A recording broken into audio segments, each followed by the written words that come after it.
Hello friends, it's me again, Joseph, your host, and welcome back to our channel and the Saint Story for Kids. Have you ever heard a story so powerful it changes your life?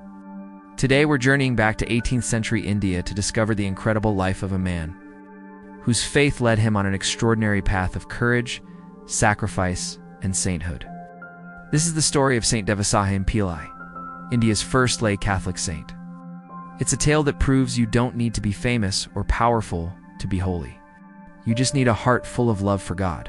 Our story begins in the year 1712, in what is now Tamil Nadu, India. A boy named Neelakandan Pillai was born into a wealthy, high-caste Hindu family. Growing up, Neelakandan was smart, capable, and charismatic. His family had strong connections to the royal court of Travancore, and it wasn't long before he himself became a trusted and high-ranking official, serving King Marthandavarma. He had it all: wealth, status, and influence. But deep inside, a profound change was waiting to happen. In 1741, a dramatic event altered the course of Neelakandan's life and the history of Travancore. A Dutch naval commander named Eustachius de Lannoy led an expedition to capture a port called Colloquial. However, the Travancore army, led by the king himself, defeated the Dutch forces. De Lannoy was taken as a prisoner of war. But King Marthandavarma was a wise ruler. He recognized de Lannoy's military genius. Instead of keeping him imprisoned, the king pardoned him and his men on the condition that they serve in the Travancore army. De Lannoy agreed, and over time, he not only trained the king's army in European warfare, but also became its commander-in-chief and a close advisor to the king. It was in the royal court that the two officials, Neelakandan Pillai and Eustachius de Lannoy, became acquainted. Around this time, Neelakandan was facing a series of personal crises and misfortunes. He felt lost and disillusioned. Seeing his distress, de Lannoy, a devout Christian, began to share his faith with him, told him about the Christian message of universal love, forgiveness, and the idea that all people are equal in the eyes of God. He shared the story of Job, a righteous man who endured immense suffering but never lost his faith. These stories deeply moved Neelakandan. The concept of a loving God who suffers with his people resonated with him in a way nothing else had. For 4 years, de Lannoy guided Neelakandan, answering his questions and nurturing his growing faith.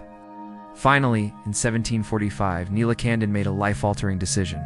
He chose to be baptized into the Catholic Church. He was given the baptismal name Lazarus, which in the local Malayalam language translates to Devasahayam. The name means God is my help, and so Neelakandan Pillai became Devasahayam Pillai. His wife Bhargavi Ammal also chose to convert, taking the name Nanapu, which means flower of knowledge.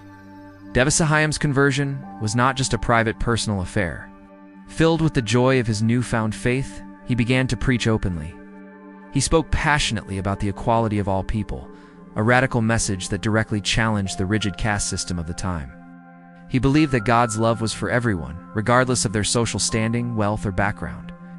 While this message attracted many people from lower castes, it created powerful enemies among the high caste elites and members of the royal court. They were scandalized that a high caste official like Devasahayam would embrace a foreign religion and, even worse, preach that everyone was equal. They saw his actions as a betrayal of his heritage and a threat to the social order. They began to plot against him. They went to the king and the prime minister Ramayan Dalawa with false accusations. They claimed Devasahayam was a traitor, that he was leaking state secrets to European enemies.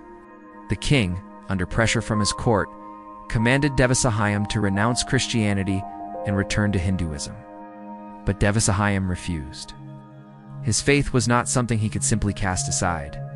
He had found a truth he was willing to live and die for. His steadfastness sealed his fate. In 1749, he was arrested, stripped of his position, and charged with treason. This marked the beginning of 3 long years of brutal torture. His captors were determined to break his spirit and force him to renounce his faith. He was paraded through villages, seated backward on a water buffalo, a traditional form of public humiliation. His body was painted with red and black spots to mark him as a criminal. He was beaten daily, with pepper rubbed into his open wounds and nostrils to inflict maximum pain. He was exposed to the scorching sun and given only stagnant, dirty water to drink. Through all this suffering, Devasahayam's faith never wavered. He prayed constantly, finding strength in his relationship with God. Miracles began to be associated with him. In one place called Pulior Kurichi, where he was chained, it is said that he was overcome with thirst. He knelt to pray, and water miraculously gushed forth from a rock. This rock, known as the Water Rock, is still a place of pilgrimage today. In another village, the leaves of a neem tree he was tied to were said to have healing powers. People saw his suffering, but they also saw his incredible endurance and his unwavering devotion. He was no longer just a disgraced official. He was becoming a holy man in the eyes of the people. Despite the pressure, including from Europeans who pleaded for his release, the king's court would not relent. Finally, a decision was made. He was to be executed. In the dead of night on January 14, 1752, soldiers led him to a remote forest in the Aralvamizi region. There, on a hill called Kata di Malay, they prepared to shoot him. According to tradition, their first attempts to fire their muskets failed. Devasahayam, seeing their struggle, is said to have taken a gun, blessed it, and handed it back, telling them to do what they must.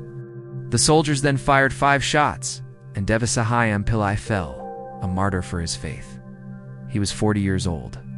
The soldiers left his body in the forest, hoping it would be consumed by wild animals. But local Christians who had been following his journey found his remains. They gathered them with great reverence and brought them to the church of St. Francis Xavier in Qatar. His remains were buried in a place of honor directly in front of the main altar. This church, which is now a cathedral, quickly became a major pilgrimage site, a place where people came to pray and seek the intercession of the man who gave his life for Christ. For over 250 years, the story of Devasahayam Pillai was passed down through generations. The faithful remembered his courage and devotion. The process for his sainthood began centuries ago, but gained new momentum in the 21st century. In 2004, at the request of the Diocese of Qatar, the Tamil Nadu Bishops' Council, TNBC, and the Conference of Catholic Bishops of India, CCBI, recommended Pillai for the process of beatification. Some Hindu organizations objected to this initiative, claiming that there is no evidence of religious persecution in Travancore during the given period, meant that Pillai was executed for sedition. However, documents dating back to the period encompassing Pillai's lifetime show that religious conversion of court officials to Christianity was not tolerated.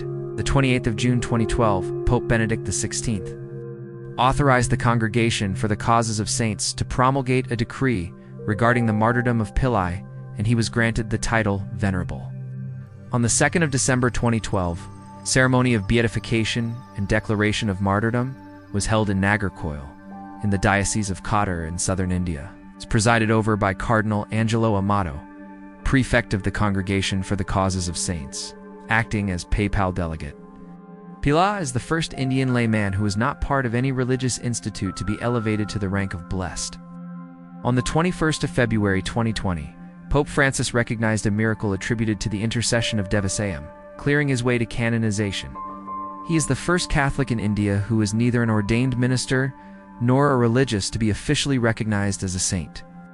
Finally, after years of investigation and the verification of a miracle attributed to his intercession, the Church recognized his ultimate sacrifice.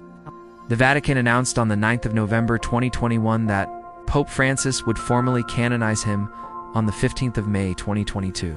On May 15, 2022, Pope Francis officially canonized Devasahayam Pillai in a grand ceremony at the Vatican. He became the first lay person from India, someone who was not a priest or a member of a religious order to be declared a saint. His story is a powerful reminder that holiness is not reserved for a select few. It's a call for everyone, in every walk of life, as a spouse, a parent, a worker, a friend, to live their faith with courage and conviction. Saint Devasahayam's life teaches us that true strength comes from faith, and that even in the face of terrible suffering, love and truth can prevail. His feast day is celebrated every year on January 14th, the day of his martyrdom. He stands as a beacon of hope and an inspiration for Christians everywhere, especially in India, where he is now honored as the patron of the laity. His journey from being a privileged court official to a martyred saint shows us that a life dedicated to God is the greatest adventure of all. Thank you for joining us for this incredible story. If you were inspired by the life of Saint Devasahayam Pillai, please like this video, share it with your friends, and subscribe to our channel for more stories of faith and courage. Take care, everyone. Stay healthy and hungry for holiness. Until next time, may you find strength in your own journey of faith, and God bless you always.